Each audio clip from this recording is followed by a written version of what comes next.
वसुंधरा सरकार का आखिरी बजट लोक लुभावन बजट चुनावी साल में आया है।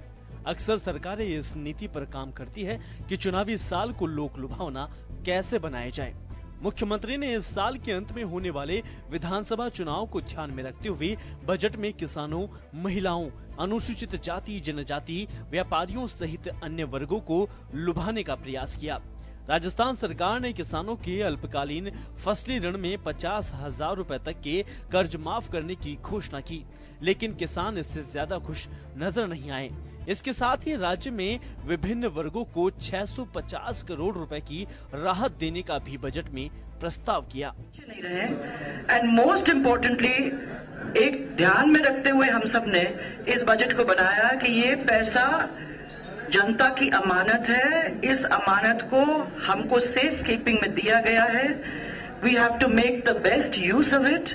मुख्यमंत्री आदरणीय वसुंधरा राजे जी ने अपने घोषणा पत्र की करीबन 500 घोषणाएं, कुल घोषणाएं 611 थी, उसमें से लगभग 500 घोषणाओं को पिछले 4 वर्षों में उन्होंने पूरा करने का काम किया।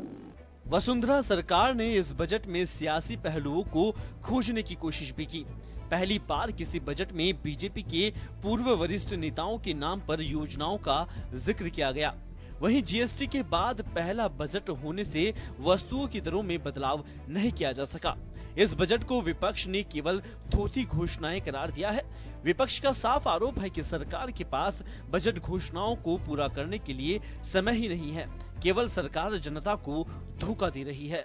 सिर्फ ये बजट झांसों का बजट है, चुनावी जुमलों का बजट है। इससे सिर्फ मैं समझता हूं इस बजट से कोई यदि खुश हुआ है तो सिर्फ सीएमआर खुश हुआ है। आपने ना तो हरियाणा ना मध्य प्रदेश के साथ वाटर शेयरिंग एग्रीमेंट का आपने खुलासा किया है, ना आपने पर्यावरण की क्लियरेंस ली है, ना आपने फाइनेंशियल एलोकेशंस किया है। लेकिन 6 महीने बाद चुनाव में जाना है, इसलिए ईस्टर्न राजस्थान को आपने कहा कि हमने इतने 1000 करोड़ की घोषणा कर दी है। ये सारी कागजी घोषणा है। बीजेपी को हाल ही में 3 सीटों पर हुए उपचुनाव में करारी शिकस्त का सामना करना पड़ा है और इस साल होने वाले विधानसभा चुनाव के मद्देनजर सरकार ने बजट में घोषणाओं का अंबार लगा दिया है। सरकार इस आम जनता का बजट बता रही है। सरकार को इस तरह की बजट से उम्मीद होती है कि वो चुनावी साल में जनता के लिए मलहम का काम करेगा, लेकिन जनता पिछले हुए सालों के कामों का हिसाब ज्यादा ही रखती है और इसी आधार पर वोट देती है। देखना ये होगा कि आने वाले विधानसभा के रण में बीजेपी को इस बजट में फायदा होता है या नुकसान। ब्यूरो रिपोर्ट, जन टीवी न्यूज। नमस्कार, जन टीवी में स्वागत है आपका। मैं हूं योगेंद्र, आप देख रहे हैं खास खबर। खास खबर में हम बात करेंगे राजस्थान विधानसभा में मुख्यमंत्री वसुंधरा राजे ने बजट पेश किया, उनका आखिरी बजट को लेकर के एक दिन पहले जिस दिन बजट पेश किया, यानी कि सोमवार को, हमने खूब खुल करके चर्चा की। लेकिन बजट के कुछ इस तरह की चीजें होती हैं कि भविष्य में उसका असर क्या होगा, उसके पॉलिटिकल माइलेज भी उसके अपनी जगह होते हैं, उसके मायने क्या हो सकते हैं। हर सरकार चाहती है कि आने वाले चुनाव में जब हम बजट जनता को समर्पित करते हैं तो उसका रिटर्न हमें मिलना चाहिए। और इसमें कोई अतिशयोक्ति नहीं, इसमें कोई पॉलिटिकल एंगल तलाशे या कहें कि इसमें केवल बस पॉलिटिकल सेनियर को ध्यान रखा गया है या केवल वोट को लालच देने की कोशिश की गई है। मुझे लगता है कि इसमें कोई जनता को आप समर्पित करते हैं, आपको हर 5 साल बाद चुनाव में जाना है, तो उसका पूरा ख्याल रखा जाता है बजट में। और मुझे लगता है कि इस बजट में भी ये साफ असर है। चुनाव के साल वाला जो बजट होता है उस पर काफी सवाल भी उठते हैं। सबसे बड़ा सवाल तो यही होता है कि इन 4 साल में आपने जिन योजनाओं का ग्राफ अभी भी धरातल पे नहीं पहुंच पाया है, जैसा होना चाहिए, आप जो जंप खाना चाहते हैं वो नहीं पहुंच पाया, तो अब कैसे कर देंगे सारी चीजें पूरी।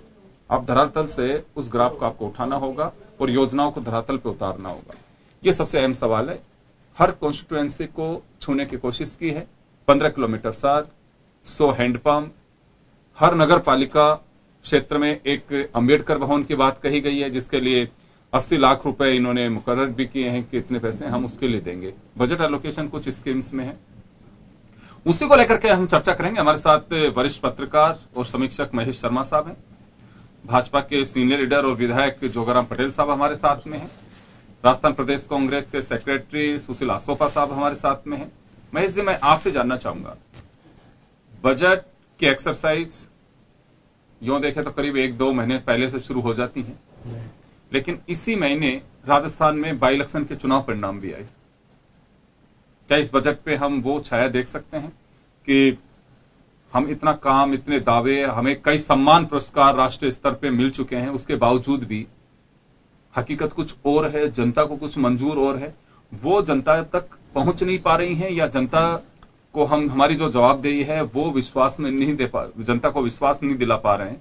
तो कुछ ऐसी चीजें हैं ये मान सकते हैं कि क्योंकि तबका ऐसा कोई नहीं है जिसको मुख्यमंत्री ने नहीं छुआ हो।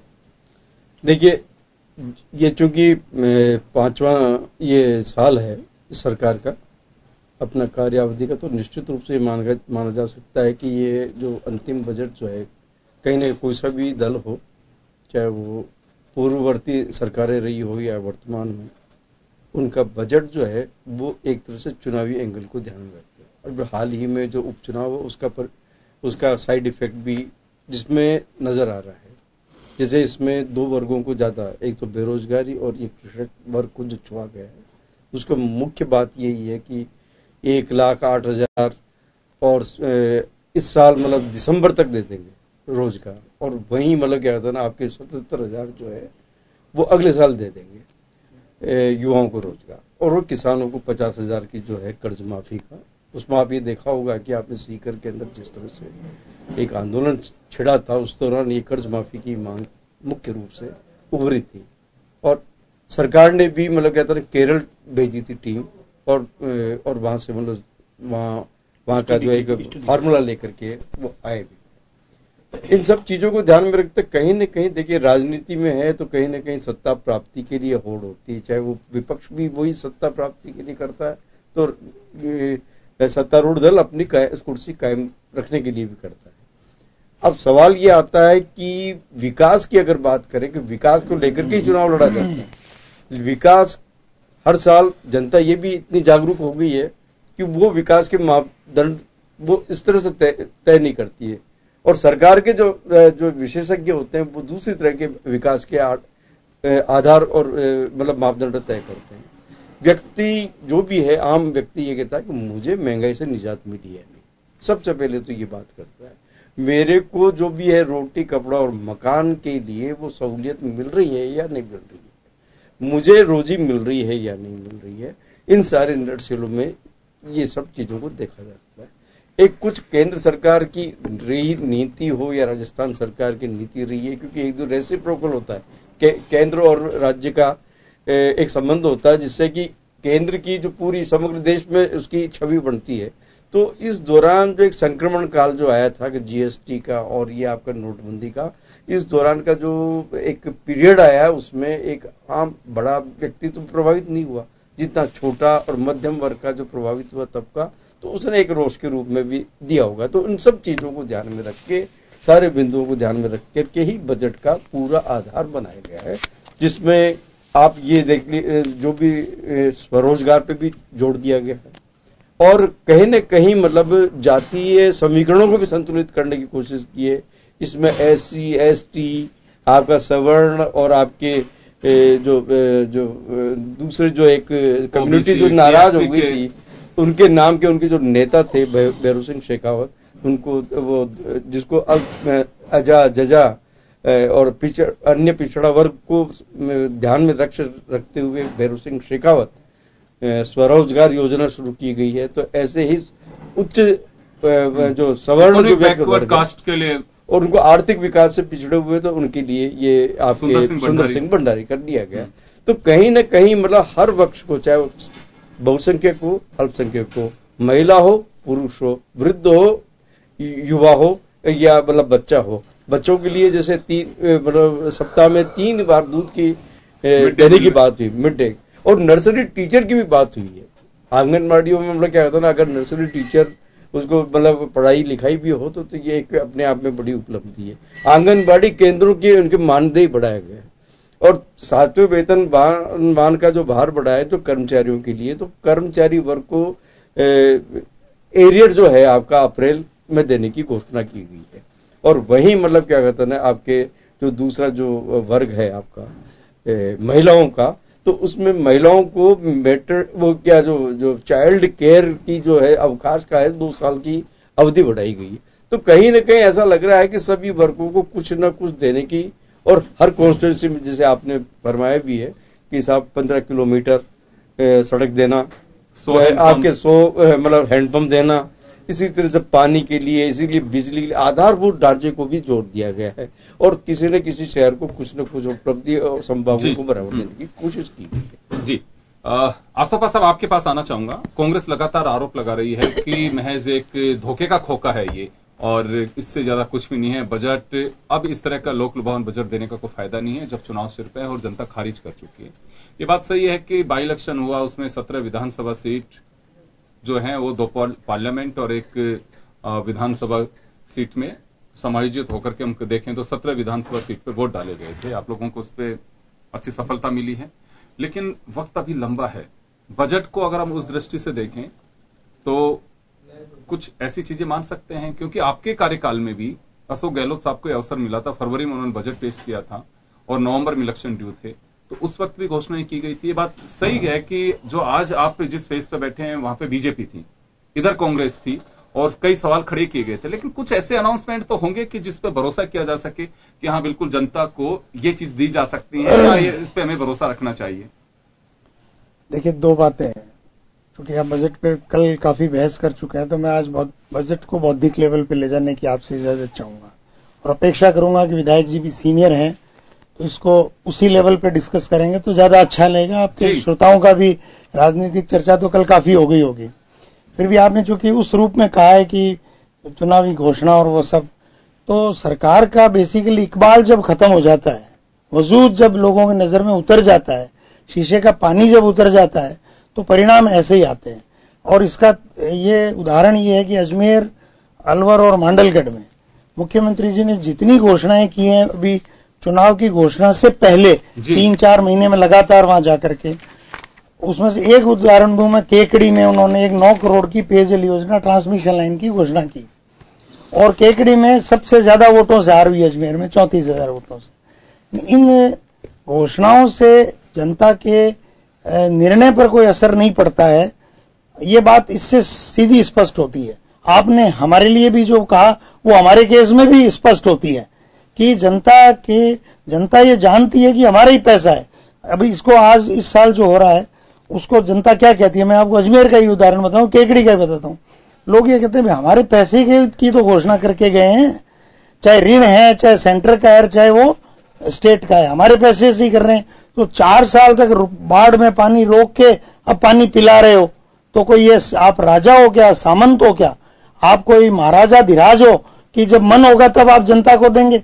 इसको प्रतिक्रियात्मक रूप से लेने लग गई है जनता में। आपको ये एक नया फिनोमिना, आपको अगर इसका ज्ञात नहीं है तो महेश जी भी इसको स्वीकार करेंगे कि ये नया फिनोमिना जनता में आने लगा, इसलिए घोषणा का तो खत्म हो गई। एक सेकंड आप जो बात कर रहे हैं आपकी बात से मैं बहुत सहमत हूं। कल हमारे बहस का एजेंडा यही था और उससे एक दिन पहले भी हमने राजस्थान के 33 जिलों से लोगों से हमने बात करवाई है, कम से कम ये मान के चलिए 250 लोगों से हमने चर्चा की है। उनका सब मैक्सिमम लोगों का ये कहना था कि बजट से भरोसा उठ रहा है, मतलब एक विश्वास जो जनता का होता है, जनता के प्रति बजट जवाबदेही होनी चाहिए।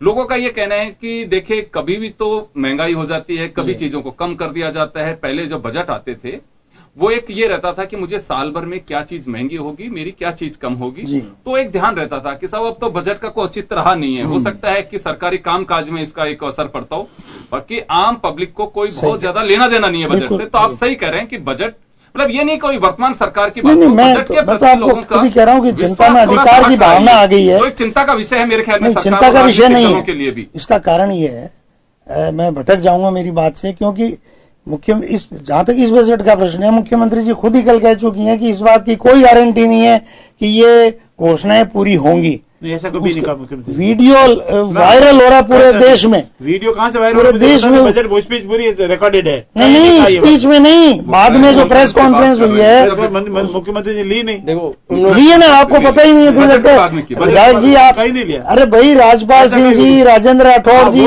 अशोक परनामी जी, और ये बैठ के फेसबुक पे और व्हाट्सएप पे वायरल हो रहा है, इसकी कोई गारंटी नहीं है। दिखा देना इसके बाद दिखा दूंगा। पर मैं मोटी बात आपको लाता हूं, एक बहुत बड़ी चिंताजनक स्थिति पे। देखिए, हमको उस रूप पे बात करनी चाहिए। वसुंधरा राजे जी ने 2013 में जब यात्रा निकाली थी तो जगह जगह कहा था कि प्रदेश को बीमारू बना दिया। मैं 2008 में अच्छा करके छोड़ गई थी, 5 साल में प्रदेश को बर्बाद कर दिया। मैं बीमारू से इसको वापस मुझे ठीक करना है। और प्रदेश की जनता पर 1,21,000 करोड़ का कर्जा आरोपित हो गया है। आज 5 साल बाद जो बजट उन्होंने रखा है, एमएलए साहब ने वो एनेक्सचर देखा है कि नहीं देखा बजट की पूरी किताब में, 2,39,261 करोड़ रुपया बजट के अंदर उन्होंने कहा है कि 2018-19 में ये पब्लिक डेब्ट होगा राजस्थान की जनता पर। अब 2 गुना पहुंचा दिया। 70 साल में तो 1,21,000 और 75वें साल में 2,39,000। 70 साल का 5 साल में आपने 2 गुना कर दिया। एक, अब आइए राजस्व घाटा। पिछले साल राजस्व घाटा उन्होंने प्रेडिक्ट किया था कि 8,000 समथिंग करोड़ होगा, जो वास्तविक कल कहा कि नहीं, मैंने 8,000 करोड़ राजस्व घाटा एनवीसीएस किया था, लेकिन वो 20,000 करोड़ हो गया। अब उन्होंने इस साल के लिए राजस्व घाटा दिखाया 17,554 करोड़, जो अगले साल वो नहीं रहेंगी। तब क्या होगा वो एक कल्पना से परे की बात। आपको पता नहीं। नहीं, वो मैं नहीं, मैं तो एक आम जनता कह रही है, मैं तो वो बात कह रहा हूँ। वोटिंग क्या होगी वो तो भगवान जाने, न आप विधाता है न मैं विधाता हूं। तो ये जो फाइनेंशियल हमारी स्थिति है, राजस्व घाटा अगर आज 17,554 करोड़ है, तो हम कह रहे हैं 10 करोड़ इसको दे देंगे, 2 करोड़ उसको दे देंगे, 6 करोड़ उसको दे देंगे, 13 करोड़ उसको दे देंगे, 27 करोड़ इसको दे देंगे। इससे कोई 191 नगर पालिकाएं हैं, नगर निगम छोड़ दीजिए, तो 175 में 80 लाख दे देंगे तो हो गया आपका 150 करोड़ या 140 करोड़। 140 उसको दे देंगे। 17,554 करोड़ का राजस्व घाटा खुद बता रहे हो, तो आप पूर्ति कहां से करेंगे? 2 बात। तीसरी बात सबसे बड़ी ये है कि आपका जो फंड फ्लो है, फंड फ्लो में finance commission, central finance commission का पैसा और जीएसटी का पैसा और जो ऋण आप कर्ज बढ़ाए जा रहे हो वो, और सेंट्रल योजनाएं, केंद्र प्रवर्तित योजनाएं, उनका मिलाकर के जो 4 साल का जो ट्रैक रिकॉर्ड है, उसमें 3-4 बड़ी चीजों की तरफ मैं आपका ध्यान आकर्षित करना चाहूंगा। उदय योजना केंद्र ने दी, 60,000 करोड़ रुपया ओढ़ लिया स्टेट ने बिजली कंपनियों का, ठीक है, आपने ठीक करने की गारंटी दी, 4 साल निकल गए, आपके लॉसेस कहां खड़े हैं? उदय योजना तो लास्ट ईयर 2 साल हो गए साहब, 15-16 की है। हाँ, तो बिफोर लास्ट ईयर तो तीसरा साल है, 15, 16, 17, 17, 18, तो 18-19 में चल रहे हो। इस साल तो बजट में उदय के हिसाब प्लस में आए ना डिस्काउंट। एमएलए साहब इस साल के प्लस में आए 400 डिस्काउंट। मैं बात दूसरी कह रहा हूँ, इस साल के बजट में तो उदय का मेंशन ही नहीं किया आपने। इसका मतलब उदय विलोपित हो गया ना आपके बजट में, मर्ज हो गया ना। सुनिए तो सही, 20,000 अब आप साल हो गए सर, मेरी बात 3 साल में टुकड़े टुकड़े में हुआ है। एमएलए साहब ये मेरा स्लॉट है, मुझे मेरी बात सुनिए, आप गंभीरता से जवाब दीजिएगा। मैं ये कह रहा हूं कि अगर कोई सरकार छोटी सी भी उपलब्धि हुई है तो बजट भाषण में कही है। उदय योजना की जितने मापदंड आपने साइन किए भारत सरकार के साथ, उनके अगर उपलब्धि होती तो उसका एक पैराग्राफ तो पढ़ते बजट में। बजट कहां पड़ा हुआ? लाइए बजट, अभी लाइए, चर्चा का विराम लगाइए, उदय की एक भी उपलब्धि बताइए, उदय के कमिटमेंट्स की। लेकिन जो घाटा है उसमें सर घाटे को छोड़िए, उदय में कमिटमेंट्स हैं 16 कमिटमेंट है। पहला कमिटमेंट है डिस्ट्रीब्यूशन लॉसेस 15% पे लाएंगे, कम लाए 37 पे लाए। पहला 15% पे लाएंगे। हाईएस्ट चीजत कहां है राजस्थान की मालूम है आपको? झालावाड़ और धौलपुर में हाईएस्ट चीजें झालावाड़ और धौलपुर में है। हमारे लिए पूरे राजस्थान एक समान है, सबके जिले का। मेरा जवाब चलिए, अब एक बार मैं एमएलए साहब के पास में जाना चाहूंगा। देखिए जोगराम जी, मेरे 2 सवाल हैं यहाँ पे। एक तो यह है कि जो पब्लिक सामने बातचीत की है, और मेरा ये अपना मानना है कि सभी राजनीतिक दलों को इस पे गंभीरता से विचार करना चाहिए।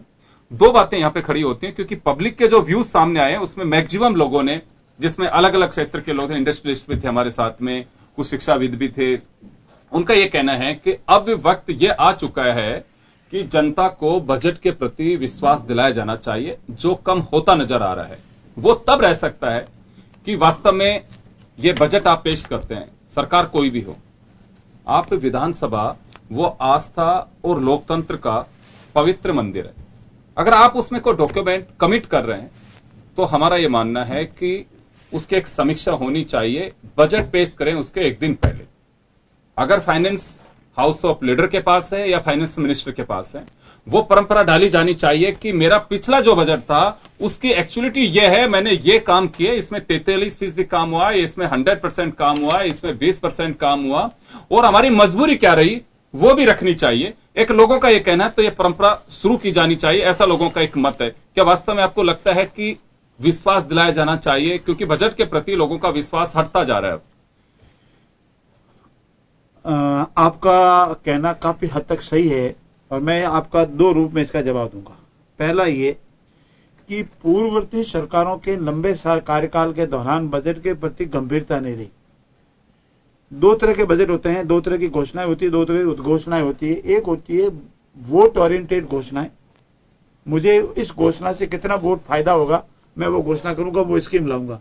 एक होती है डेवलपमेंट ओरिएंटेड घोषणाएं, मुझे वोट मिलेगा या नहीं मिलेगा उससे कोई फर्क नहीं पड़ता है, लेकिन मैं स्ट्रिक्ट डिसीजन लूंगा, चाहे कैसे भी डिसीजन केंद्र सरकार ने लिए हो या राज्य सरकारों ने लिए हो, और उससे राजस्थान या हिंदुस्तान का डेवलपमेंट होता है। और डेवलपमेंट होगा तो उसमें रहने वाले सभी व्यक्तियों का डेवलपमेंट भी होगा। हमारे यहाँ ये पहला सिद्धांत है कि हम कोई वोट को ध्यान में रखे कोई स्कीम या घोषणाएं नहीं करते, हम राजस्थान का डेवलपमेंट कैसे होगा इसको रखते करते हैं। मैं भाई साहब की दो बातों का जवाब दूंगा जी। 2013 में जब हम लास्ट बजट हमने पेश किया था, 17,000 करोड़ का सरप्लस बजट था। ये जो घाटा बता रहे वो घाटा नहीं था। और पूरे 5 साल के पूर्ववर्ती सरकार के कार्यकाल के दौरान जो इन्होंने 1,20,000 का जो घाटा बताया है, वो सरप्लस बजट वो घाटे में बदलकर 1,20,000 करोड़ का घाटा हो गया वो। और 20,000 करोड़ का इन्होंने गलत मेंशन किया। सुन लो, बहुत गलत है, बजट घाटा है। मैं 1,20,000 करोड़ पब्लिक डेप्ट कह रहा हूँ। पब्लिक डेप्ट आप गए तब भी था 2008 में, आप उसको भी घाटा नहीं, आप विधायक हैं, शब्द का चयन सही करिए। आप बजट घाटा और पब्लिक डेप्ट को मिक्स कैसे कर सकते हैं? कैसे मिक्स कर सकते हैं? आप पब्लिक डेप्ट बहुत बड़ी चीज है भाई। पब्लिक बनाने, पब्लिक जनता पे कर्जा, अगर हम परिसंपत्तियां निर्माण करते हैं तो कोई मना नहीं है, अगर हम ला करके मौज करते हैं तो मना है। बीमार था क्या फिर 1,20,000 करोड़ उसको ठीक किया है। 85,000 करोड़ का घाटा डिस्कॉम कंपनियों पे था। अगर उदय योजना नहीं होती तो आज तक डिस्कॉम कंपनियां बंद हो जाती होती। लेकिन उन्होंने इतनी हिम्मत करके राजस्थान में और हिंदुस्तान में पहले मुख्यमंत्री ने हिम्मत करके ये उदय योजना अपने यहाँ लागू की, कंपनियों को बचाया और धीरे धीरे कर वो 85,000 का घाटा कम करके 400 करोड़ को मुनाफे में लाई। और ये डिस्कॉम मुनाफे पे तो अपन शर्त लगा लें साहब। आप इसको सुनिए, एक बात सुनिए, 37% का लॉस था, उसको 15% लॉस में लाए। आप सर्टिफाई करते हैं 15%? हमारे पास ये जो कह रहे हैं आप एक बात सुनिए, तीसरा और सुनिए, आपके कार्यकाल के दौरान की जो थोथी घोषणाएं थी उसको यथार्थ में बदलने का प्रयास किया गया है। एक भी ऐसी घोषणा नहीं है जो यथार्थ में नहीं बदली गई है। चाहे जो सरकारी नौकरियां देने का प्रयास किया गया है, चाहे निम्न और तबके वर्ग को जो उत्थान करने का कार्य किया गया है, जिसके डिटेल अभी आपने एक एक आइटम को बताया, हर वर्ग को छुआ है। हमारा उद्देश्य ये नहीं है बजट, भाई साहब एक आपको सुविधा करूंगा, बजट कभी सरकार को लेकर नहीं बढ़ जाए। बजट लॉन्ग टर्म स्कीम की योजना भी होती है, शॉर्ट टर्म स्कीम भी होता है। एक बजट की घोषणा हुई वो 5 साल 10 साल में पूरी होती है, 1 साल में पूरी होती है, 6 महीने में पूरी होती है। हमारे यहाँ जितनी भी घोषणाएं हुई है उन सबकी 100% पूर्ति हुई है। स्वराज संकल्प यात्रा के दौरान जो हमने घोषणाएं की थी 90%, 85% हमने पूरी की है। और जो बजट में घोषणाएं जो की है, ये नौकरी देने का विषय तो बजट में अब आया है। इससे 7 दिन पहले आदरणीय घनश्याम जी तिवारी द्वारा प्रश्न उठाने पर हमारे गृह मंत्री जी ने रोड मैप विधानसभा में डिक्लेयर किया कि इस तरह से हम 55,000 की नौकरियां सितंबर 2018 तक दे देंगे। उस दिन तो बजट था ही नहीं।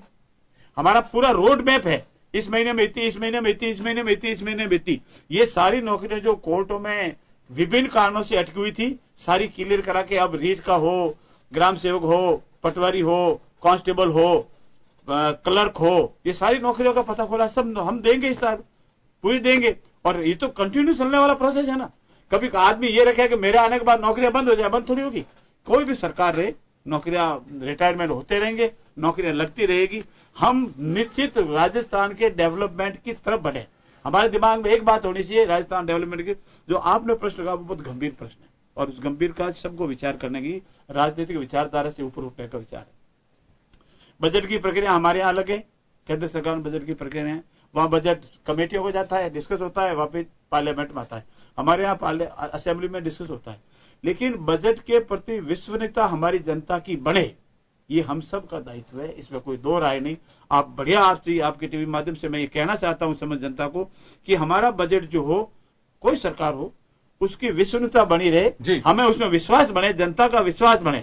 आज के जमाने में एक बात, महंगाई और महंगाई या बजटों से संबंध नहीं रहा है, क्योंकि टैक्स सेन्योरी हो वो एक हो गया। पहली बार हिंदुस्तान में किसी सरकार आई है जिसने एक देश एक टैक्स का सेन्योरी किया। इसलिए अब कोई सरकारों के हाथ में नहीं है कि टैक्स ऊपर या नीचे कर सके। इसलिए टैक्स स्लैब तो था, वो तो एक में फाइनल हो चुका है। अब खर्चे का स्लैब जो है, किस तरह से कितना खर्चा करें, जनता की कितनी सेवा करें, डेवलपमेंट ओरिएंटेड स्कीम्स को कितना ज्यादा आगे फैलाएं, जो लॉन्ग टर्म स्कीम है उसको कितने से जल्दी जल्दी उसके टर्म में पूरा करें, ये सब करेंगे, जनता का विश्वास पुनः बढ़ेगा। जी महेश सिंह, मैं आपके पास में आना चाहूंगा। ये मेरा अपना एक मानना है, क्योंकि पब्लिक से जो हमने चर्चाएं की, विश्वास सबसे अहम बात है। आप जो चीज लेके आ रहे हैं, जिस पे आपने इतनी एक्सरसाइज की है, जनता के प्रति आप सोच के चल रहे हैं कि हमने जनता को विश्वास दिलाया है कि हम ये स्कीम्स लेके आएंगे। लेकिन अगर जनता भरोसा नहीं कर रही, भरोसा ये नहीं है कि आप स्कीम्स लेके आएंगे, भरोसा जनता को बजट पे नहीं रहा। सबसे अहम सवाल यह है, जो मुझे लगता है कि हर राजनीतिक दल को इस पे गंभीरता से विचार करना चाहिए कि जिस जनता के लिए आप 3 महीने से मेहनत कर रहे हैं, उस जनता को कोई बिल्कुल लेना देना नहीं रहा। अब ये देखिए, सेंट्रल बजट, उस पे जरूर यह होता है कि टैक्स पेयर्स को यह मिलता है कि चलिए मुझे कुछ राहत मिलेगी, और क्या मोटी मोटी चीजें हैं, इससे ज्यादा उनका कोई मतलब नहीं रहा। पहले बजट की चर्चाएं आप चाय की थड़ी पे, बाजार पे, मंडी में, कहीं पे भी आप सुन सकते थे, और पूरे एक वीक तक चर्चाएं चलती थी। लोग, पहले संसाधन इतने नहीं होते थे, समाचार पत्र नहीं होते थे, लोग दूसरे दिन कहीं से ले जाकर के अपनी ढानी में समाचार पत्र देखते थे कि अच्छा यही चीजें मिली है। मुझे लग रहा है कि वो कागज के टुकड़े हों बेशक, लेकिन एक विश्वसनीयता, लोगों का एक उससे अटैचमेंट, वो लुप्त होता जा रहा है, जो मुझे लगता है कि चिंता का विषय है हाउस के लिए और लीडर्स के लिए। इसमें कोई दो राय नहीं है कि ये चिंता का विषय है, और जैसा कि अपने पटेल साहब ने भी ये बात कही है, सवाल ये आता है कि आपने ये जो आपका बजट जो है, अगर इसको 100 रुपए, महेश जी मैं रोकना चाहूंगा, मैं वापस आऊंगा आपके पास में, एक छोटे से ब्रेक के लिए रुकेंगे और ब्रेक के बाद हम वापस लौटेंगे।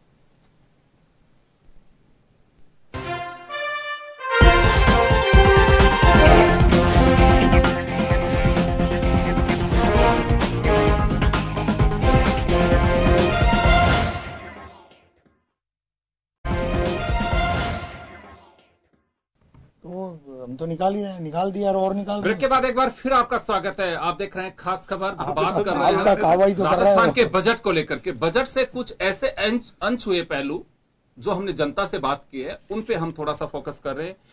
क्या मिला क्या नहीं मिला वो एक पार्ट है, लेकिन जनता के भरोसे की बात सबसे बड़ी है कि हम जनता को भरोसा दिला पा रहे हैं। पॉलिटिकल एक विश्वास अलग बात है कि किसी को होता है किसी को नहीं होता है, अपना अपना तरीका है बजट का ऑपरेशन करने का, लेकिन उस जनता जिसके लिए आपने बनाया है, आपने मेहनत की है, उसको कितना भरोसा है। मैं महेश जी के पास में जाना चाहूंगा वापस एक बार। महेश जी, भरोसा टूटता जा रहा है, और अगर विश्वास पैदा नहीं हुआ कि कहीं अगर अविश्वास होता चला जाएगा, आज बजट पे हुआ है, कल हमारे डेमोक्रेटिक सिस्टम पे लोग ये सोचने लगेंगे कि देखिए मुझे कमाना है खाना, मुझे कोई मतलब नहीं आपके देश के चुनावों से। आज वोटिंग परसेंटेज कम होता है, अगर हम ये हल्के में लेना शुरू कर देंगे कि कोई बात नहीं, क्या फर्क पड़ता है। मुझे लगता है कि लोकतंत्र की इस सिस्टम को अगर जिस जनता के लिए आप तैयार कर रहे हो, उसकी अगर भागीदारी कम होगी तो फिर मुझे लगता है कि औचित्य नहीं रह जाता है। अब यही वाली जो चीज है कि जैसे मैं जो बता भी रहा था कि अगर 100 रुपए अगर मान लीजिए कोई चीज है, आज पूरा इस 100 में से 97 पैसे किसकी पर खर्च हो रहे हैं इस पूरे सिस्टम को मेंटेन करने के, सिर्फ सिस्टम को मेंटेन करने। सरकारें, ये कहा जा रहा है, बिल्कुल कटु सत्य है कि सरकारें सिर्फ वेतन बांटने का काम कर रही हैं, विकास के लिए 3% बैठता है। उस 3% में जो आपके जो खर्चा हो रहा है जो 97% उसमें राजस्व लीकेज कितना हो रहा है, कितना मतलब क्या कहते हैं ड्यूज वसूली नहीं हो पा रही है, कितना मतलब क्या कहते हैं छीजत हो रही है, इसकी रोकथाम के लिए कौन रिस्पॉन्सिबल है? क्योंकि सरकार के जो सरकार कोई से भी दल की हो वो आती है, वो शासन के लिए कहा यही जाता है, लेकिन अफसरशाही जो लाल फीताशाही है वो पूरा का पूरा सारे उसके लाभ उसको बटोर ली जाती है। आम आदमी क्या देखता है? वो ये देखता है कि जो बजट की सेंसिटिविटी जो अपने सेंसिटिविटी की जो बात करते हैं कि बजट से आप उसको किसी आदमी को ये कहोगे आपका राजस्व घाटा ये हो गया, इतना ये हमने ये कर दिया वो कर दिया, वो उससे क्या मतलब उसको सीधा से ये है कि भाई मेरे घर वालों को किसी मेरा बेरोजगार जो है घर में जो बैठा हुआ है क्या उसको नौकरी मिली, क्या उसको मतलब क्या कहते हैं मेरी महंगाई कम हुई क्या? वो यही तुलना तेल लून लकड़ी के भाव को मतलब आंकने लगता है कि ये है क्या सरकार, मुझे क्या मिल रहा है क्या नहीं, उसको सड़क मिली है उससे नहीं है। वो आज विकास की जो धारणा कहा जाता है कि विकास हम करेंगे, तो विकास तो सब सरकारों का दायित्व है, करना चाहिए क्योंकि उनका एक मोरल सपोर्ट मोरल मतलब क्या होता है उनकी ड्यूटी है।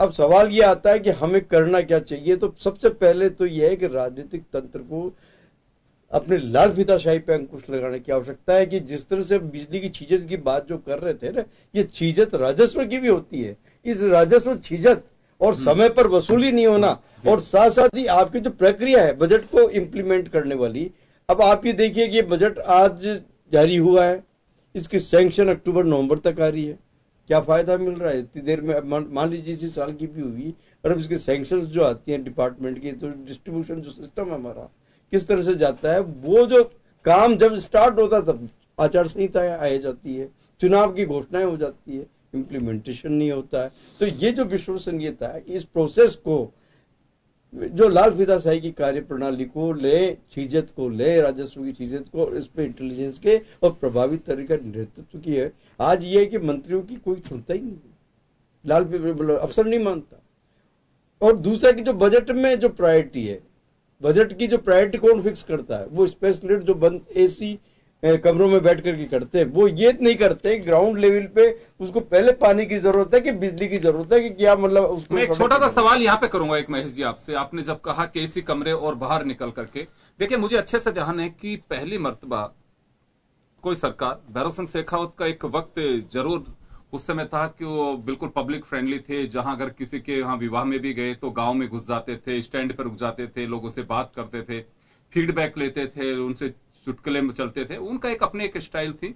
लेकिन उससे कुछ चीजों को भी निकालते थे कि वास्तव में क्या पोजीशन है, बाजरे की क्या स्थिति चल रही है, अब की बार मूंग बोट की क्या पोजीशन चलेगी, क्योंकि उस वक्त एमएसपी वगैरह का बहुत ज्यादा ऐसा सिस्टम था नहीं, लेकिन प्रेशर होता था, सरकार अपनी तरह, संसाधनों का भी अभाव था। मुख्यमंत्री वसुंधरा राजे ने 5 संभाग की या 4 संभाग का दौरा किया, मेरे ख्याल में अजमेर, जयपुर और कोटा के कुछ जिलों को उन्होंने लिया है। अभी तक अजमेर जयपुर नहीं गई हैं, वो अजमेर में शायद नहीं गई अभी। हाँ, जोधपुर गए, बाड़मेर गए। हाँ, तो यहाँ उनका, क्योंकि जब दौरे करने गए आप, आपके साथ पूरी ब्यूरोक्रेसी गई, आपके मिनिस्टर्स गए हैं, वहां के एमएलएज को भी आपने सुना होगा, पब्लिक को भी आपने सुना होगा, तो क्या यह हम कह सकते हैं कि उनकी ये एक्सरसाइज, मेरा मानना है कि उनकी अपनी एक्सरसाइज होनी चाहिए, ये भी उसका कुछ रिफ्लेक्शन दिखता है कि वास्तव में जनता के बीच गई थी और वो सब चीजें हमारे को यहाँ दिखाई दे रही हो? ये भी है, इसका एक कारण है बहुत, जब तक मतलब आम जो एक जिसे बोलते हैं शासक प्रजा के पास नहीं पहुंचेगा, उसकी दुख दर्द को नहीं समझेगा, तब तो अनाउंसमेंट्स में कुछ हम ऐसी चीजों को आइडेंटिफाई कर रहे हैं कि वास्तव में वहां लोगों की तकलीफ तो देखी हो, कुछ ऐसी मुझे अब दो चीजें और भी बताता हूं आपको कि अब जैसे एक उदाहरण के लिए इंदिरा गांधी नहर को ले लें। इंदिरा गांधी नहर में कौन वो ऐसी फसलें बोई जा रही है कि जहां मतलब पानी खूब की आवश्यकता है, पानी पीने के लिए भी हमारी जरूरत है, ये दोनों जिस 2 मकसद से बनी थी, वहां जो समस्याएं हो रही है, वाटर लॉगिंग की प्रॉब्लम, गंदा पानी आ रहा है, कैंसर हो रहा है, इन सारी चीजों को ध्यान में रखते हुए कि हम उस स्टेप की ओर क्या बढ़ रहे हैं, किस तरह से करें, क्या हम हमारी जो भी बजट बना रहे हैं कृषि को क्या उस आधार पे बना रहे हैं कि जो हमारी शुष्क खेती होनी चाहिए, कम पानी की फसल की, और हर आदमी मतलब दोहन लगा हुआ है पानी का। इस पर नियंत्रण कौन करेगा? इस पर नियंत्रण लाल फीता ये आपके ब्यूरोक्रेसी करेगी। उस पर नकेल कौन डाले? ये स्थिति फिर उसमें राजनीतिक संरक्षण मिल जाता है। मान लीजिए कोई अगर चोरी करता है, किसी की अगर ब्यूरोक्रेसी मतलब हाथ भी डालने की कोशिश करती है तो उसको सजा उसको मिलती है जो हाथ डाल रहा है, उसको नहीं कि जो चोरी कर रहा है या छीजत कर रहा है या और कुछ कर रहा है। उसके लिए फिर ये राजनीतिक मूवमेंट आ जाते हैं। अब जैसे भी आपने भी देखा होगा, एक छोटे से उदाहरण के लिए एक मतलब जो एनकाउंटर हुआ अनंतपाल वाला, उसका क्या कर दिया? समाज किस साइड में जा रहा है? समाज की क्या सोच जा रही है? ब्यूरोक्रेसी की क्या सोच हो रही है? राजनीतिकों की क्या सोच हो रही है?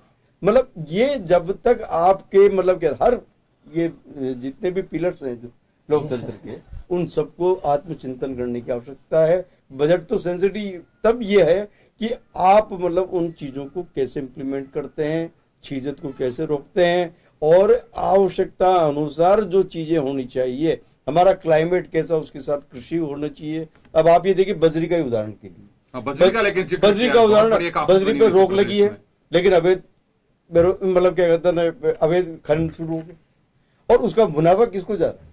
वो माफियाज को कौन जानता है? नहीं, सरकार के पास न वो सरकार को भी जा ही रहा है। नहीं, रेवेन्यू का मतलब सरकार का तो लॉस हो रहा है। पब्लिक के रेवेन्यू गवर्नमेंट के खाते में आ रहा है तो पब्लिक के लिए आ रहा है, पब्लिक के विकास पे खर्च होगा, लेकिन हम उससे दूर हो रहे हैं। अगर वो रेवेन्यू आवे तो मुझे रॉयल्टी का पैसा आएगा, वो बड़ा बेनिफिट एक हो सकता है। मैं एक बात और जानना चाहूंगा सोपा साहब आपके पास में, आप खुद भी देखिए एक टेक्नोक्रेट है। बात बजट के विश्वास के साथ साथ एक दूसरी बात हो रही है, यहाँ पे अधिकारियों पे पिछले कुछ समय से मैं सवाल उठते देख रहा हूं। आपका वक्त रहा तो भी आपके एमएलएज ने बड़े विधानसभा के अंदर कहा कि ब्यूरोक्रेसी इतनी हावी होती जा रही है कि बजट वो अपने अंदाज से बनाते हैं, और जो प्राथमिकताएं जैसी होनी चाहिए, बेशक हमारे नाम जब पुकारा जाता है बजट में हम तालियां पीटते हैं, मेज थपथपाते हैं, लेकिन हकीकत वो नहीं होती है, उसे लागू कराने में बहुत पसीने आते हैं। तो ब्यूरोक्रेसी को और अफसरशाही को हम क्यों मतलब इसमें एक उस पर सवाल क्यों उठने शुरू हो रहे हैं? क्या वास्तव में एक हडल पैदा कर रही है, या फिर ब्यूरोक्रेसी को मालूम है कि हमें स्थायी रूप से है, हमें योजनाओं का पैसा कैसे खर्च करना है ये हमें मालूम है, ये तो चुनाव होंगे और चले जाएंगे? नहीं, ये थोड़ा बजट की वर्तमान चर्चा से हटके एक मूल प्रश्न उठाया आपने, तो उस पर जितना मुझे अनुभव है, और मैं मेरी पॉलिटिकल थॉट के साथ ये कह सकता हूं कि हमारे को ऐसे नेतृत्व की जरूरत है जो अपने आप को असुरक्षित नहीं समझे। नेतृत्व जब अपना आपको असुरक्षित समझता है, कोई हो, किसी पार्टी का हो, मतलब भाई नेम और पार्टी की जरूरत नहीं, आपने चूंकि मौलिक प्रश्न किया इसलिए कह रहा हूं, क्योंकि बजट से जुड़ा हुआ भी, जैसे महेश जी ने जिक्र किया, तो मैं फिर बजट में मुझे कांग्रेस की तरफ जाना पड़ेगा, लेकिन मैं पहले उस बात का जवाब दे दूं। दीजिए, आप दीजिए। थोड़ा सा समय कम है आपके पास, मैं घड़ी भी देख रहा हूं। वो ये है कि जैसे कोई चीफ मिनिस्टर बनता है या प्रधानमंत्री बनता है, वो अपने आप को इनसिक्योर मानता है कि मुझे आगे रहना है, और इसलिए फिर वो अपने विधायकों को या अपने सांसदों को सेकंड लाइन में रख के, कमजोर रख के, उनको बेगर्स की श्रेणी में ला के खड़ा करता है कि तुम मेरे से मांगो, मैं तुम्हें दूंगा, क्षेत्र में सरवाइव करने के हिसाब से। जबकि वो chief minister top among the MLAs है, फर्स्ट अमंग दी एमएलएज है, प्रधानमंत्री first among the MPs, Lok Sabha MPs है। इस भावना के लीडर जब आएंगे तो निश्चित रूप से आपके इस प्रश्न का जवाब हल होना शुरू हो जाएगा। इसकी उम्मीद करें कि नई जनरेशन में ऐसे लोग आएंगे। Let us forget this question. But पुरानों से उम्मीद नहीं, अभी जो वर्तमान में है नेता, उनसे उम्मीद नहीं। आपने अगर मेरे को अब उसमें आप फंसाओगे तो मैं इस क्वेश्चन से वॉकआउट कर जाऊंगा। नहीं, क्यों? आपने मेरे से मौलिक प्रश्न पूछा है, मैं बेबाक आदमी हूं, मुझे आप पार्टी लाइन पे ले जाओगे तो मैं कुछ अन्य, आई एम सॉरी, लेकिन मैं सीधी सीधी बात कह रहा हूं कि मनुष्य का स्वभाव है, मैं भी सीएम बनूंगा तो सीएम बना रहना चाहूंगा, पीएम बनूंगा तो पीएम बना रहना चाहूंगा। उस केस में मैं उन लोगों की मदद लूंगा जो मुझे डाउन नीचे नहीं खींच सके।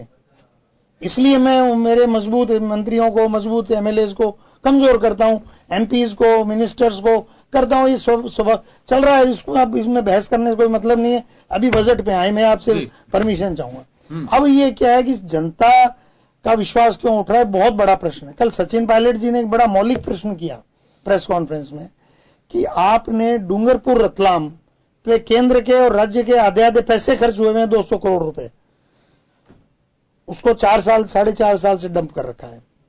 ठीक, अजमेर टोंक, जिसमें अजमेर टोंक, अजमेर सवाई माधोपुर और अजमेर कोटा, ये 2 रेल लाइनें मंजूर है, जिसपे रेल डिपार्टमेंट 4.5 साल से हर साल 5 करोड़ बजट देता है, डंप कर रखा है। और आपने एक नई रेल लाइन जिसका कोई कागजों में वजूद नहीं है, और एक कहा कि उच्चतम स्तर पे बात चल रही है कि जैसलमेर बाड़मेर से मुद्रा पोर्ट, जो आपका कांडला बंदरगाह के लिए रेल लाइन लाएंगे। तो पायलट साहब ने ये पूछा कि हम खुद इसका स्वागत करते अगर आप 4 साल में डूंगरपुर रतलाम का आधा काम करते, अजमेर कोटा का आधा काम करते, अजमेर सवाई माधोपुर का आधा काम करते, तो हम खुद इसका स्वागत करते। इसलिए विश्वास घट रहा है, इसलिए विश्वास घट रहा है। छोटा सा सवाल आपसे, एक छोटा सा सवाल ये है, आपने पायलट साहब का जिक्र कर दिया, बहुत अच्छी बात है, पायलट साहब की एक्सरसाइज होगी। मैं एक इतनी सी बात जानना चाहूंगा, ये पहली मर्तबा नहीं हो रहा हिंदुस्तान में। ये सवाल इस वजह से है कि सरकार जब आपकी भी रही, सरकारें बदलते ही प्राथमिकता बदल जाती है कि कौन से शहर को मुझे एडवांटेज लेना है। सर सुनिए तो सही। सर मैं आपका प्रश्न पूरा समझ गया। हाँ। जनता सरकार बदलते ही अजमेर टोंक, सवाई माधोपुर, दिल्ली, बूंदी, कोटा, डूंगरपुर, बांसवाड़ा, ये राजस्थान से बाहर थोड़ी हो गए। अरे सर मैं आपकी बात से सहमत हूं। एक सेकंड, मैं एक बात कहना चाहूंगा। आप सही कह रहे हैं, आप सही कह रहे हैं। डूंगरपुर के लोगों ने भाजपा को जिताया, अजमेर ने भाजपा को जिताया, टोंक ने भाजपा को जिताया, माधोपुर ने भाजपा को जिताया, बूंदी ने भाजपा को जिताया, कोटा ने भाजपा को जिताया।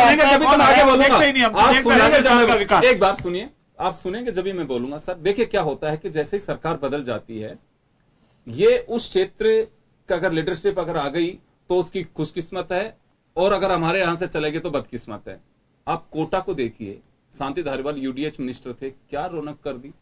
जोधपुर को आप देखिए, आप झालावाड़ धौलपुर की जिक्र, सर झालावाड़ और धौलपुर का आप जिसका जिक्र कर रहे हैं, मुख्यमंत्री वसुंधरा राजे वहां के साथ ताल्लुक रखती हैं, उन्होंने वहां का ख्याल रखा। तो एक प्रायोरिटी तो हर सिटी की तय करते हैं। लेकिन मेरा यह मानना है कि मुख्यमंत्री चाहे पूर्ववर्ती हो चाहे वर्तमान हो, जिस इंफ्रास्ट्रक्चर में आपने 200-500 करोड़ रुपए अगर खर्च कर दिए, और 200 करोड़ की वजह से अगर वो पिलर्स बिल्कुल यूं खड़े रह जाए, तो मुझे लगता है इस प्रदेश की योजनाओं का अनादर है।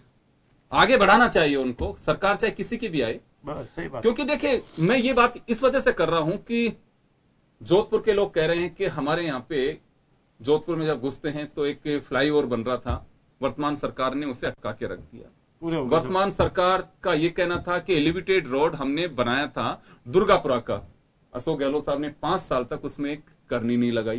भाई पैसा बहुत सारा खर्च हो चुका था, उसके प्लस बन चुके थे, बहुत सारी चीजें थी। अब तो चल रहा है आपका उस सड़क। तो मेरा मानना है कि चाहे जोधपुर हो, चाहे जयपुर हो, चाहे धौलपुर, कोई जगह हो, अगर वास्तव में आधे से ज्यादा काम आप शुरू कर चुके हैं, एक मैं तो कहूंगा कि लेइंग स्टोन करने के बाद अगर 4 दीवारी भी उसकी बन गई है, उसको आप आगे बढ़ाइए, क्योंकि पैसा उसमें लग चुका है। आप तो ये मुझे लगता है कि भरोसे का तो मुझे पता नहीं है, लेकिन ये बड़ी गंभीर बात है कि आप सरकारों की प्रायोरिटी काम के हिसाब से होनी चाहिए कि जब जनता का पैसा इतना लग चुका, अगर मान लो आपने एक यूनिवर्सिटी का अनाउंसमेंट किया कि शेखावाटी में बनेगा, भरतपुर में बनेगी, अलवर में बनेगी, और उसके बाद में कुछ नहीं, एक वाइस चांसलर बनाकर उसको गाड़ी अलॉट कर दी, उससे आना जाना, उसके अलावा कुछ नहीं हुआ। तो मुझे लगता है कि ये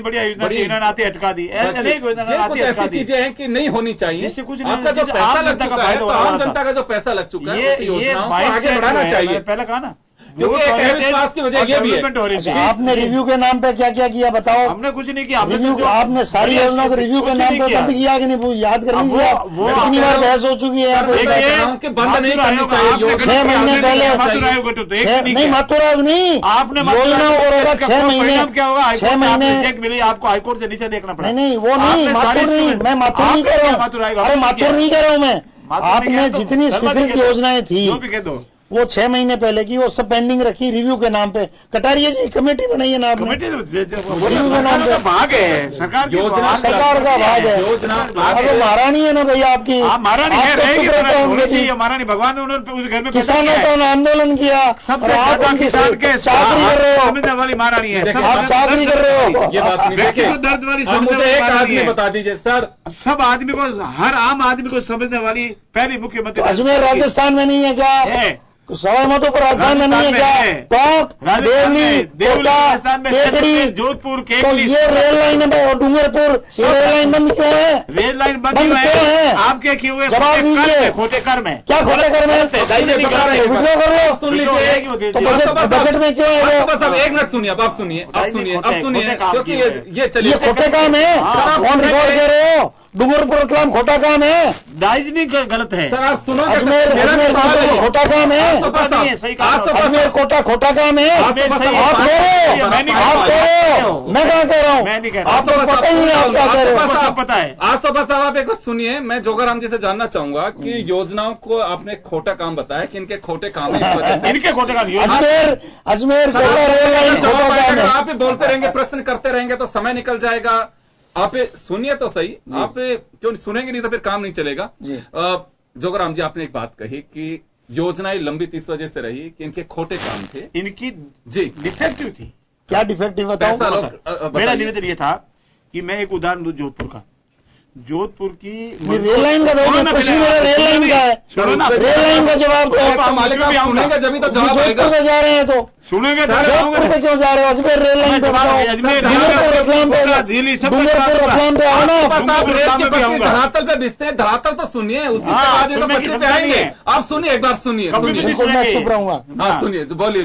जोधपुर में एक ओवरफ्लो बन रहा था, फ्लाईओवर बन रहा था। उस फ्लाईओवर की डिजाइनिंग ऐसी डिफेक्टिव की कि वहां कम से कम 10 एक्सीडेंट हो गए बनने के बाद। फिर भी राजस्थान के एसएससी मुख्यमंत्री ने कहा कि ये बन गया, पैसा लग गया है, थोड़ा बहुत कोई ठीक करना वो ठीक कर दे। जिस कारण जिस ओवरब्रिज का आपने वर्णन किया वो ओवरब्रिज भी डिफेक्टिव है। 2 साल से उसकी डिजाइनिंग ठीक करा के ये ठीक किया। आपका रिफाइनरी का कितना बड़ा इश्यूज है, आपने सब खई किया, लेकिन उसको ठीक करके 4 साल पीछे ले गए आप। 4 ठीक साल करके 40,000 करोड़ का नुकसान। एक पैसे का नुकसान नहीं, मैं साबित कर सकता हूँ। अगर आप साबित करो तो अभी आप इंटरव्यू इस्तीफा दे दो, आप तैयार कर लो इस्तीफा। मैं बताता हूँ आपको, मैं दोनों को रोकना चाहूंगा। मैं बताता हूँ। मेरा एक सवाल है, देखिए ये बात सही है कि जब पहला बजट भाषण मुख्यमंत्री जी ने बोला था उस वक्त बड़ा ही अच्छे अंदाज में उन्होंने मेट्रो रिफाइनरी का जिक्र किया था कि इतने ओवरब्रिज बनते, बनते, इतने कॉलेज, इतने हॉस्पिटल बन सकते थे। बस क्या बताइए, मैं एक बार आपसे जानना चाहूंगा, 37,000 करोड़ की रिफाइनरी की पूरी योजना थी, 40,000 करोड़ का लॉस। ये हर कोई राजस्थानी जानना चाहता है कि जब योजनाएं 37,000 करोड़ की है, 40,000 करोड़ के लॉसेज कैसे हो गए? क्योंकि धर्मेंद्र प्रधान साहब भी हमें संतुष्ट नहीं कर पाए इस सवाल के जवाब में। मैं संतुष्ट बता दीजिए। देखिए टोटल जो इन्वेस्टमेंट पूरे, हालांकि देखिए बजट पे है, समय बहुत लग जाएगा इसमें। तो या तो मैं पूरा एक्सप्लेन करूं या तो पूरा सुने आप, नहीं तो फिर वो टाइम का वक्त दे रहा हूं। मोटी बात बता दीजिए आप। मोटी बात यह है कि जितना इन्वेस्टमेंट बिना ब्याज कंपनी को जो रुपया जा रहा था जी, वो रुपया अगर टोटल जाता और अब जो रुपया जा रहा है उसका आप हिसाब करोगे तो 16,000 करोड़ जाएगा। उस वक्त इतना रुपया जा रहा था। ये पूरा मैं 30 सेकंड में जवाब दे दूं, इसका बहुत जरूरी है, बहुत जरूरी है, बहुत जरूरी बात। ये उसमें लिखा हुआ है। नहीं, समय नहीं बचेगा। सुनिए, आपको दूंगा। जमीन थी, जमीन का कोई कागज था, न किसी का एनवायरमेंट सर्टिफिकेट था, न कोई पानी की व्यवस्था थी, न किसी भी तरह, सिर्फ एक अपने लीडर को ले जा करके वह एक स्टोन दरवा दिया। अब एनवायरमेंट सर्टिफिकेट है, लैंड का अलॉटमेंट है, पानी की व्यवस्था है, और जो रिफाइनरी लग रही है इनके टाइम जितने टन वो रिफाइन हो रहा था उससे कई गुना वर्ल्ड की सबसे बड़ी टेक्निकल यूज की रिफाइनरी अब लग रही है। 40,000 करोड़ का नेट बेनिफिट राजस्थान की सरकार को, राजस्थान की जनता को हो रहा है। और विद इन टाइम सारा एमयू लिखित में इस तरह से इस काम को उसको पूरा करना है। रात और दिन काम चल रहा है। फर्क होता है काम करने में और कागजों में दिखाने में। मैं उस सीधा सा जवाब मेरा ये है कि जब आपके पास जमीन नहीं थी, जब आपके पास पानी नहीं था, जब आपके पास एनवायरमेंट सर्टिफिकेट नहीं था, आपको स्थान तय नहीं था कहां रिफाइनरी लगाई थी, आप स्टोर कैसे लगा दिया? और जो एमयू आपका साइन हुआ से बताइए कितने 1,000 करोड़ कितने साल तक के लिए बिना ब्याज उस कंपनी को देना था और कितना वापिस रिटर्न आपको मिलना था? इसका कोई जवाब नहीं मिलेगा आपको। हम दे रहे हैं जवाब। एक बात दे दीजिए, एक ही लाइन। हाँ, आधा मिनट में उसमें उस एमओयू में दोनों ट्रांसपेरेंट करिए, एमओयू सामने लाइए, लिखा हुआ है कि 4.5 MTPA मिलियन टन पर एनम पे तो ये है, और ज्यों ज्यों ये बढ़ेगा प्रोडक्शन त्यों त्यों वो शेयर घटता जाएगा। अब 9 टन पे है तो 9 टन पे उसमें भी ये लिखा हुआ जो अब आप दे रहे हो, इसलिए ये फिक्टिशियस प्रचार है, कोई प्रचार लिखा हुआ। आप एमओयू ले आइए, 2 एमओयू ले आइए, बढ़ा दीजिए, ले आइए, जन टीवी का ऑफिस ले आइए, आप ले आइए, आपके पास है, ले आइए आप। मेरे पास नहीं है, मैं ले आऊंगा, आप ले आइए, बिल्कुल मेरे को उसकी जरूरत नहीं। राजस्थान की जनता को मैंने तकनीकी जवाब दे दिया आपको, इसका तकनीकी जवाब दे दिया। इसका जवाब आपके लीडर ने क्यों नहीं दिया कि 40 करोड़ का नुकसान था, जमीन नहीं थी, पहाड़ी नहीं था। अरे भाई ये दिया उसने, कोई जवाब नहीं दिया। चलिए खैर चलिए, राजस्थान का विकास होना चाहिए, दोनों तरफ से उलझने हैं। 4 साल पीछे ले गए आपका जवाब। राजस्थान पीछे नहीं लेके राजस्थान को बचा दिया नुकसान से। के कार्य शुभारंभ के एक दिन पहले सरकार भी नहीं बचेगी, आपकी सरकार बचेगी, जनता की बचेगी। 2018 में बीजेपी सत्ता में आएगी और आप फिर 17 विधानसभा में तो हार गए, एग्जिट पोल आ गया। एग्जिट पोल तो पहले भी आ गया था, आ गया ना, पब्लिक में ये राजनीतिक पार्टी जो है वो सिर्फ बंगाल की खाड़ी में 2 स्टेट में रह गई है, वो भी अब कर्नाटक जाने वाली है। वो तो कर्नाटक तो वापस आ रही है, में आपका अस्तित्व आ रही है, पूरे हिंदुस्तान में अस्तित्व तो ले आए हम गुजरात में, तीनों चुनाव और जीत गए, आपके अस्तित्व होने से हो रही है। बजट का लबोलुआब यही होता है कि कैसे मिलेगा, कैसे वोट मिलेगा, वो बात होती है। आसफ हसन, मैं तो एक बात जानना चाहूंगा आपसे कि आप लोग इसे लोक लुभावन चुनाव, अब तो इनका ये रह गया, उसमें राजी हो रहे हैं। मैंने लोक लुभावन नहीं कहा, हमने नहीं कहा। चुनावी कांग्रेस ने कहा चुनावी बजट है, आपके सीएलपी लीडर वो अलग है। हमने ये कहा कि नॉन इम्प्लीमेंटेबल है, और वो वसुंधरा जी ने खुद ही कह दिया प्रेस कॉन्फ्रेंस में कि कोई गारंटी नहीं कि ये पूरा होगा। कभी नहीं कहा उन्होंने। चलिए, मैं जोगाराम जी आपके पास आना चाहूंगा कि घोषणाएं बहुत सारी हैं, समय आपके पास में कम है, कैसे पूरी होंगी? मैं आपको बता दूं, अलग अलग तरह की घोषणाएं, कुछ लॉन्ग टर्म की है, कुछ शॉर्ट टर्म की। जी, जो एम्प्लॉयमेंट होना है, जितना भी 1,08,000 का बताया, वो निश्चित टाइम पे पूरा होगा। जो महिलाओं को, हमारे आंगनबाड़ी केंद्रों को जो देना है वो निश्चित टाइम पे पूरा होगा। जो हमारे बुजुर्गों को देना है वो हमारे निश्चित टाइम पे पूरा होगा। जो काश्तकारों के लिए घोषणा की गई उसके लिए कोई टाइम नहीं, वो निश्चित टाइम पे पूरा होगा। ऐसी जितनी भी घोषणाएं वो सारी कार्य वो हमारे इस जो टाइम बैंड प्रोग्राम उसके अंदर पूरी होगी। आप एक भी ऐसी घोषणा नहीं बता पाएंगे जिसके लिए शॉर्ट टाइम होने के बावजूद भी पूरी नहीं हो पाएगी। अब ठीक है, जैसे कोई बहुत बड़ी बिशनपुर परियोजना है, तो ये कोई मैं कहता हूं में पानी नहीं है, एमएलए साहब घोषणा कर दिया आपने। लॉन्ग टर्म योजना होती है वो तो उसके अपने कार्यकाल के अंदर पूरी होती है, शॉर्ट टर्म अपने कार्यकाल के पूरी होती है। और जो हर वर्ग को बेनिफिट पहली बार दिया गया है, एक वर्ग भी नहीं, जैसे शर्मा जी ने कहा था, एक वर्ग को नहीं छोड़ा है, सब वर्ग को पहले। और सारे वर्ग नाराज है आपसे, सारे वर्ग नाराज है कि नहीं है इसका पता तो आपको दिसंबर में चल गया। 1 फरवरी को तो चल गया, इसको आप भूले नहीं। 1 फरवरी को तो चल गया आपको, 1 फरवरी को 1 दिसंबर को और चल जाएगा। राजस्थान में आपको पुनः बताएंगे, राजस्थान पुनः बताएंगे। और आज आपकी इस तारीख को याद रखना, इस टाइम को याद रखना, और दिसंबर में जब आएंगे 13 दिसंबर 14 सड़कों पे जाओ पता लग जाएगा आपको, जरूरत सड़कों में आप जाओ पता लगता है। हिंदुस्तान में हालत क्या हुई है, तो आइए 3 हिंदुस्तान में हालत क्या हुई है, समय कम है क्या हिंदुस्तान में? देखो जी, ढूंढो श्री के नक्शे में, हिंदुस्तान के नक्शे में कहाँ नजर आ रहा है? सर जी बोलिए। अगर मतलब इसी को इच्छा शक्ति हो तो वो पूरा हो सकता है जी। बाकी जो अभी तक का जो ढर्रा है प्रशासनिक, वो ढर्रे में अगर मतलब ये चले तो उसमें तो ये ढर्रे में नहीं चलाएंगे, पूरा करेंगे। इच्छा शक्ति 100% इच्छा शक्ति। दूसरा एक ये 4 साल इच्छा शक्ति रोकी हुई थी, 4 साल में किया है, रोकी हुई थी क्या? 4 साल में किया है, एक चीज किया है। होते हैं वो आपके जो है आपके पूरे शासनकाल के 5 साल के शासनकाल के 4 साल हर क्षेत्र में ज्यादा है, वेरिएशन हो जाता है, रोड में, पानी में, बिजली में, सड़क में, एम्प्लॉयमेंट में, किसी में भी ले लें। मतलब क्या होता है, रेलवे स्टेशन का पुल है वो कितना सार्थक रहा, इसी तरह से मेट्रो कितनी सार्थक रही। ठीक है, ये आवश्यकता है, आज की नहीं कल आएगी, लेकिन उसकी अभी जरूरत है कि नहीं। तो जो हम योजनाएं शुरू करें, चाहे ये रेलवे लाइन की हो, चाहे जितनी भी बातें बताइए, जोधपुर का उदाहरण लिया, एक सरकार एक मतलब पॉलिटिकल जो जिस तरह से बोलते हैं पूर्वाग्रहग्रस्त होकर के विकास को थामने की और अपने हिसाब से दूसरा कांग्रेस की संस्कृति रही है। इससे मतलब क्या कहते हैं, आपका बजट जो है ना वो असंतुलित होता है और निश्चित रूप से प्रभाव विकास जी। चलिए, तो हम आपको बताना चाहेंगे कि बजट को लेकर के चर्चा, बजट पे बहुत सारे आपने चीजें सुनी, क्या अनाउंसमेंट हुए है, उसका अपने अपने तरीके से आपने भी ऑपरेशन किया, हमने भी किया। लेकिन यहाँ सबसे बड़ा जो मेरा अहम सवाल था, जन टीवी का सवाल था कि बजट के प्रति विश्वास पैदा होना चाहिए, एक परंपरा डाली जानी चाहिए कि उसकी समीक्षा भी हो।